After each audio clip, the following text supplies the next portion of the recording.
Oke semuanya, hari ini kita ketemu lagi di mata kuliah teori keputusan atau teori keputusan lanjut dengan materi probabilistic thinking. Ini adalah materi kedua kita setelah kita kemarin ngomongin tentang Introduction to Decision Analysis. Nah, sebelum kita mulai dengan probabilistic thinking, kira-kira kenapa sih kita butuh berpikir secara probabilistik dalam pengambilan keputusan gitu ya. Nah, seperti yang teman-teman pelajari di materi sebelumnya, bahwa ketika kita ngambil keputusan, itu outcome dari kejadian tersebut itu belum pasti gitu ya. Apakah akan terjadi atau nggak terjadi gitu. Jadi sangat bersifat probabilistik. Jadi hari ini kita akan ngomongin tentang probabilistik. Mungkin teman-teman udah dapat di mata kuliah probabilistik sedikit banyak materi ini mirip dengan materi di mata kuliah probabilistik. Nah, pertama-tama sebelum kita lebih jauh ngomongin tentang probabilistik, pasti kita akan ngomongin tentang sebuah event atau kejadian, gitu ya. Apa itu event gitu? Jadi bisa teman-teman baca definisi dari event. Nah, contoh dari event itu contohnya adalah apakah orang yang masuk dalam ruangan ini itu perokok berat atau bukan? Apakah nanti malam akan hujan atau enggak? Apakah COVID-19 akan berakhir Desember atau enggak? Dan selanjutnya dan selanjutnya. Jadi teman-teman tahulah ya apa yang disebut sebuah kejadian gitu ya. Nah, ketika kita ngomong kejadian atau event, nah kita nggak terlepas dengan namanya clarity test. Clarity test ini adalah mengidentifikasi sebuah event agar event tersebut tidak ambigu gitu. Jadi setiap event harus pass the clarity test, harus melewati namanya clarity test. Apa itu clarity test? Clarity test itu untuk mendefinisikan sebuah event agar clear se clear as clear as possible. Jadi sejelas mungkin gitu. Nah, clarity test ini dilakukan salah satunya dengan mendefinisikan sebuah kejadian. Contohnya, kalau kita mau ngomongin tentang the next person entering this room is heavy smoker. Jadi orang yang masuk ke dalam ruangan ini adalah perokok berat. Kita harus definisikan apa itu perokok berat, siapa yang bisa dimaksud masuk dalam kelompok perokok berat, mana yang nggak dimasukkan ke dalam perokok bukan kelompok perokok berat gitu. Kelompok perokok berat misalnya didefinisikan adalah orang yang merokok 2 bungkus sehari, atau bisa juga didefinisikan 1 bungkus sehari dan selanjutnya. Itu tergantung dari orang yang akan ngambil keputusan itu gitu. Jadi pertama kita harus definisikan secara jelas apa itu kejadiannya gitu. Contohnya lagi misal the next person entering this room is graduate. Jadi kita harus definisikan apa itu yang dimaksud dengan graduate. Nah, apa itu graduate? Apakah lulus dari S1 kah? Atau lulus dari S2 kah? Dan lain sebagainya. Jadi, setelah kita ngomongin tentang event, teman-teman tahu tentang event atau kejadian gitu, nah teman-teman harus mendetailkan atau menjelaskan sedetail mungkin tentang kejadiannya gitu. Karena kalau kalian nggak detailin kejadian tersebut, maka bisa jadi ambigu atau bias ke kemudian harinya. Gitu ya. Jadi harus passing the clarity test. Nah, selanjutnya setelah kita ngomong kejadian, clarity test, kita juga ngomongin tentang possibility tree. Mungkin teman-teman udah dapat di probabilistik tentang possibility tree. Jadi possibility tree ini adalah salah satu tools untuk merepresentasikan event itu sendiri. Jadi kan kalau event tadi teman-teman tahu sendiri bahwa outcome dari kejadian tersebut itu nggak pasti gitu kan ke depannya. Contohnya misal orang yang masuk ke dalam ruangan ini adalah perokok berat.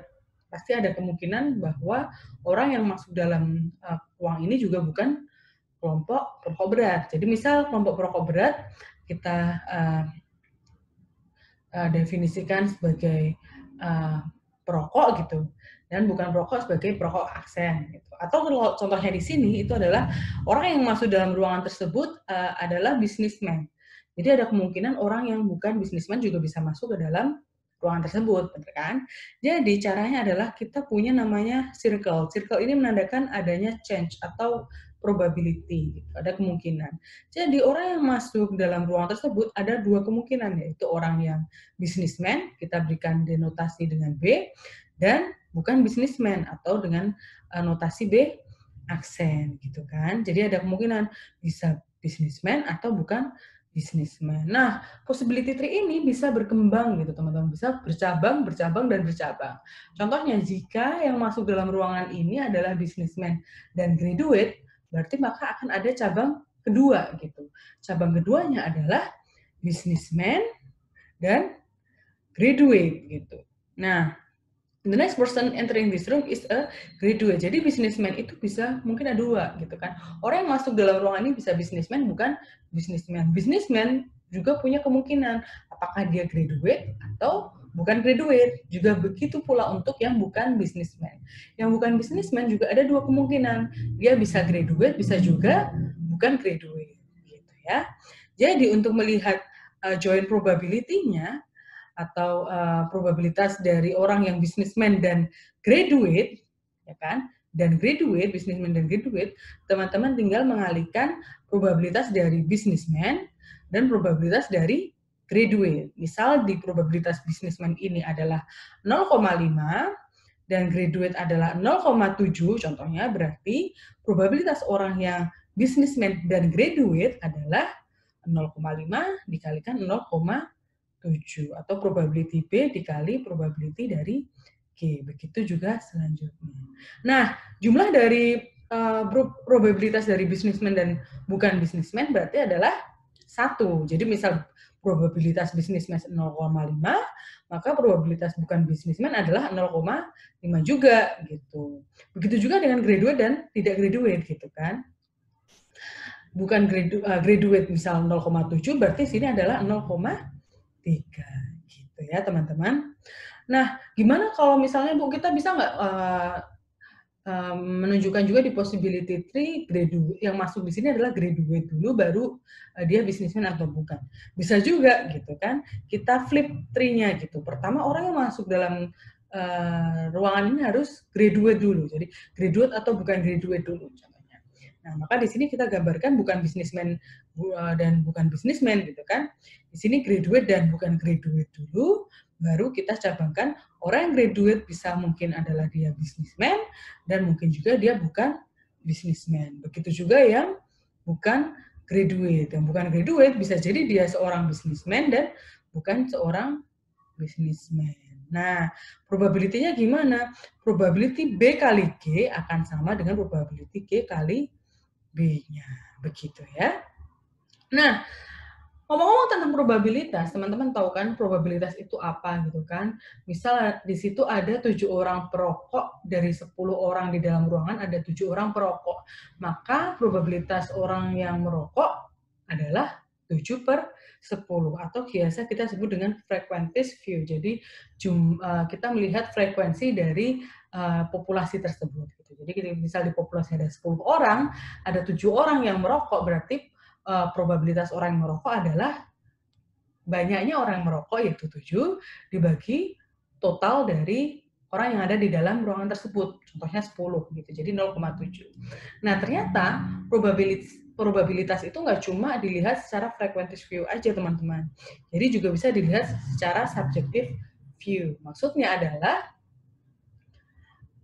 degree of belief dari individu. Contohnya adalah misal saya bilang pandemi akan berakhir di akhir tahun 2020, Desember 2020.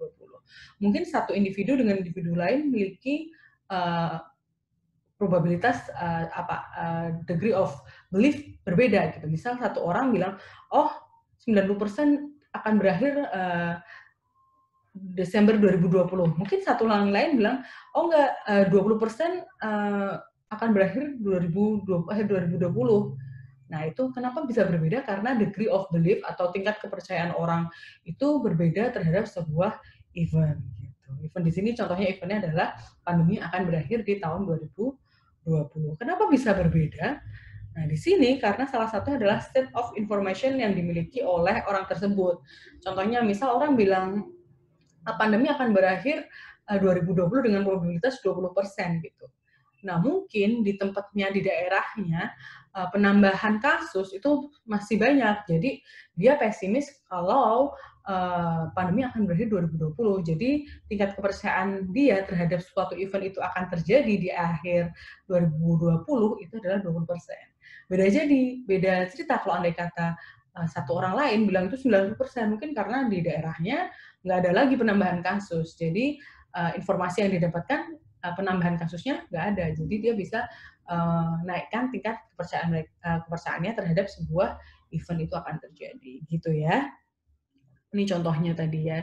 Ini contoh tentang, tadi yang, businessman dan bukan businessman, tapi saya ganti dengan contoh pandemi tadi, sama. Jadi intinya, subjective view itu salah satunya ditentukan oleh background knowledge atau information yang dia miliki sebelumnya. Jadi misal contohnya teman-teman bilang, "Oh nanti malam tuh akan hujan tuh kayaknya 50% gitu. Nah, atau nanti malam akan hujan adalah, 100% karena mungkin sorenya hujan gitu. Jadi malamnya mungkin bisa jadi, kemungkinan untuk hujan lebih tinggi dan lain sebagainya. Oke.